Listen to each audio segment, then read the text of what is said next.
Hammaga salom do'stlar. Bu Kitobxo'r kanali va bugun biz sizlar bilan O'zbekiston tarixi haqida o'qilishi kerak bo'lgan, lekin nimagadir afsuski o'qilmay qoladigan 4 ta kitoblarni ko'rib chiqamiz.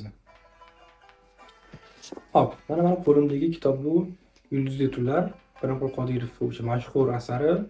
Menimcha bu kitobni o'qimagan odam kam bo'lsa kerak. Masalan, ko'chaga chiqib 10 ta odamga to'xtatsam, o'shandan 8 tasi menimcha bu kitobni o'qigan bo'lib chiqadi. Lekin hozirgi men bu 4 ta ko'rsatmoqchi bo'lgan kitoblarimni 10 ta odamdan menimcha bitta yoki ikkitasi o'qigan bo'ladi. Nimaga? Chunki afsuski biza tarix kitoblarini badiiy kitoblardan o'rganishga harakat qilamizda. Misol uchun Pirimqul Qodirov kitoblari bor va yana Odil Yoqulovning bir nechta kitoblari bor. Ya'ni bizda o'zi odat bo'lib qolgan tarixni, O'zbekiston tarixi bo'ladimi yoki boshqa bitta tarix bo'ladimi, badiiy kitoblardan o'rganishga biz o'rganib qolganmiz. Chunki badiiy kitoblar ancha yengilroq, ya'ni hazm qilishga osonroq bo'lgani uchun badiiy kitoblardan harakat qilamiz o'rganishga. Endi tarixni badiiy kitoblardan o'rganishni yomon tomonlari bu haqiqatni bilmay qolamiz. Ya'ni badiiy kitoblarda o'sha badiiy ifodalash bo'ladi, bo'rttirma bo'ladi va haqiqatni bilolmay qolamiz. Endi o'zida tarixda aynan nima bo'lganligini baribir 100% ga bilib bo'lmaydi, lekin konkretroq bo'lgan bilimni olishimiz uchun bizga badiiy kitoblardan ko'ra ilmiy kitoblar ko'proq foyda beradi. Hop, birinchi kitobimiz bu Mirzo Ulug'bekning 4 ulus tarixi deb nomlangan kitobi. Bu kitobni Mirzo Ulug'bek o'zi va o'zining yordamchilarini ko'magi bilan yozgan kitob. Bu kitobni o'qib juda ham xursand bo'ldim, chunki bu kitobda juda ham qimmatbaho ma'lumotlar yozilgan ekan.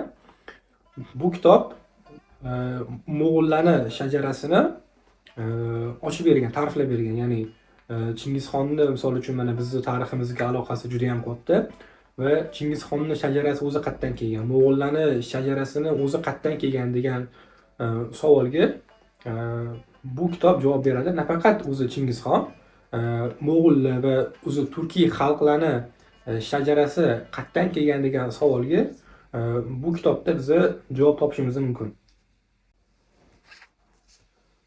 Hop, keyingi kitobimiz bu Ruy Gonzales de Clavijo'ning Temur saroyiga elchilik deb nomlangan kitobi. Bu kitob Amir Temur haqida yozilgan eng adekvat kitoblardan bittasi deb qaraladi. Chunki Amir Temur haqida yozilgan kitoblarni o'zi 3 ga bo'lishadi. Birinchisi o'sha Amir Temurning o'zini saroyida ishlagan, tarixchilik yozgan zafarnoma kitoblari bor va ikkinchisi bu to'liq negativ tomondan yozilgan kitoblardan bittasi bu Ibn Arabshoh kitobi va bu kitob bo'lsa neytral odamni Amir Temur haqida bildirgan fikri. Ya'ni Ispaniya elchisi Amir Temurni o'sha saroyiga, Samarqandga kelayotgan paytda o'zini ko'rgan, kechirganlarini, o'sha Amir Temurni mamlakatida, saroyida ko'rganlarini o'zini kundaligiga yozib bo'lgan va bu kitob o'sha kundaligidagi qaydlarini o'zbek tiliga tarjima qilingan varianti. Hop, 3-kitobimizni men juda ham yoqtiradigan kitob bu Shayboniylar davlati degan kitob. Bu kitob o'zbek xalqini o'gay o'g'li hisoblangan Shayboniy xonni tarixini ochib beradi. Ya'ni Shayboniy xonlar davlatini o'zini tarixini ochib beradi. O'sha Zahiriddin Muhammad Bobur bilan o'rtada bo'lgan urushlar, ya'ni o'zbek degan xalqqa kelib chiqishi haqidagi yaxshi ilmiy ma'lumotlar yozilgan va yaxshi tomoni undan tashqari ma'lumotlar ham bor. Misol uchun Mavaronnahr o'zini tarixi, misol uchun bizning tariximiz haqida juda ham ko'p ma'lumotlar bor.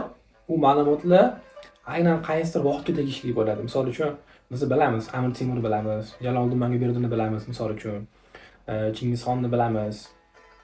Lekin ulardan oldingi bo'lgan voqealarda, ya'ni misol uchun Chingizxondan oldin nima bo'lgan yoki Amir Temurdan oldin nima bo'lgan, misol uchun mana shunaqa savollarga agar javob topish xohlasak, bu kitobda aynan shunaqa joylari bor.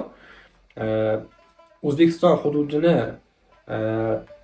tarix davomida qanaqa hudud o'zgarib kelgan, kimlarni qo'lida bo'lgan, kimlar bosib olgan, qanaqa millatlar yashagan bu hududda, mana shunaqa savollarga javob topishingiz mumkin bo'lgan qisqa shunaqa joylari berib ketilgan va lekin baribir eng asosiy bu yerda berilgan ma'lumot Shayboniyxon va uni qurgan davlati haqida yaxshi ma'lumotlar berilgan bu yerda. Hop, keyingi kitobimiz bu Mirzo Muhammad Haydar Ayoziyning Tarixi Roshidiy kitobi. Hop, Mirzo Muhammad Haydar Ayoziy o'zi kim? Zahiriddin Muhammad Boburga nisbatan Afg'onistonning Qobul shahrida fitna uyushtiriladi va Bobur o'sha fitnani bostirishga borganida bitta hokimni ushlab oladi fitna ustida va o'sha hokim Boburdan so'raydi, mani o'zimga jazo bergin, lekin mani o'g'limni tirik qolishini istayman deydi.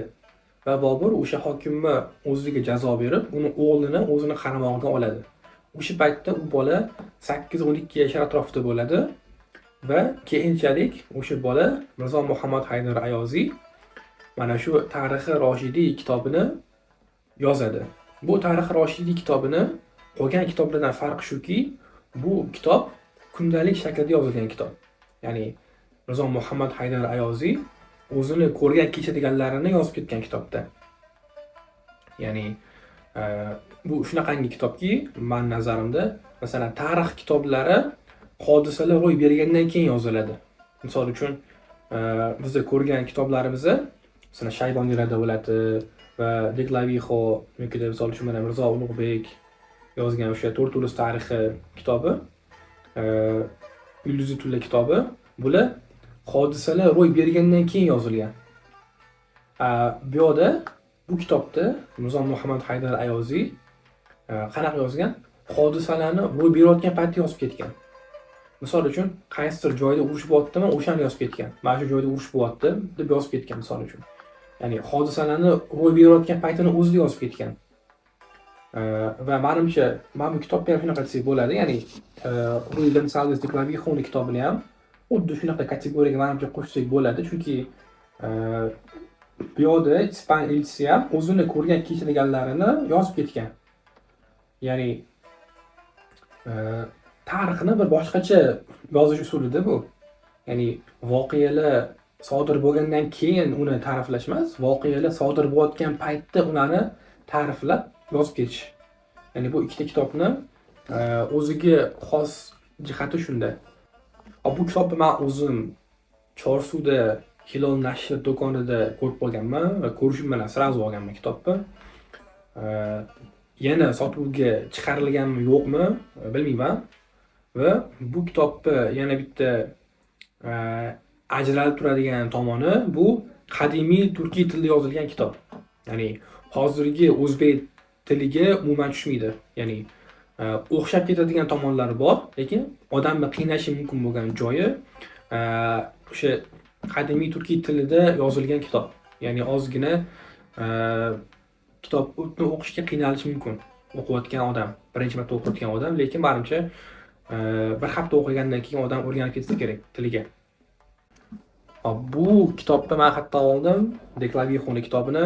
Bu hozir Qamar kitob do'konlarida bor, men ko'rganman. Shayboniylar davlatini ham Qamardan olganman, adashmasam men Qamardan olganman. Hozir ham Qamarda bor. Va Mirzo Ulug'bek To'rtulus tarixi kitobini men adashmasam Bukuzdan olgan ekanman. Bukuzdan olganman. Bu boshqa do'konlarda ham bor. Bitta Bukuzda emas, Bukuzda, Qamarda yana boshqa do'konlarda ham bor. Va Yulduzli tunlar kitobini men adashmasam qayerdan olganman? Bu ham Qamardan olganman. Xabar. Hop. Aytib o'tganimdek, shu tarixni o'rganishda, ayniqsa O'zbekiston tarixini o'rganishda birinchidan bitta manbaga ishonib qolishimiz kerak emas. Chunki bitta kitob bilan xulosa chiqarib bo'lmaydi. O'zi tarixni o'rganayotganda xulosa chiqarish o'zi xatarli. Shuning uchun iloji boricha maksimal bir nechta manbalarni o'qib, bir nechta manbalardan ma'lumotlarni o'qib, ma'lumotlarni to'g'riligiga harakat qilishimiz kerak, ishonch hosil qilishga va maksimal harakat qilishimiz kerak ilmiy kitoblarni ko'proq o'qishga. Ilmiy kitoblar bizga haqiqatga maksimal darajada yaqinlashishimizga yordam beradi. Lekin baribir haqiqatda tarix o'rganayotganda mani fikrimcha topib bo'lmaydi. Lekin haqiqatga ozgina yaqinlashsa bo'ladi menimcha. Ozgina adekvatroq fikr beradigan kitoblarni o'qib, ozgina to'g'ri yo'nalish beradigan kitoblarni o'qib, menimcha haqiqatga ozgina bo'lsa ham yaqinlashish mumkin.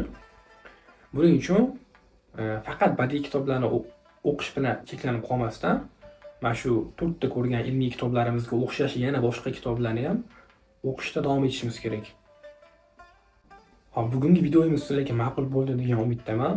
Yana shunaqa formatda boshqa mavzular haqida agar videolar ko'rmoqchi bo'lsanglar, kommentariyaga yozib qoldiringlar. Hammaga rahmat, salomat bo'linglar.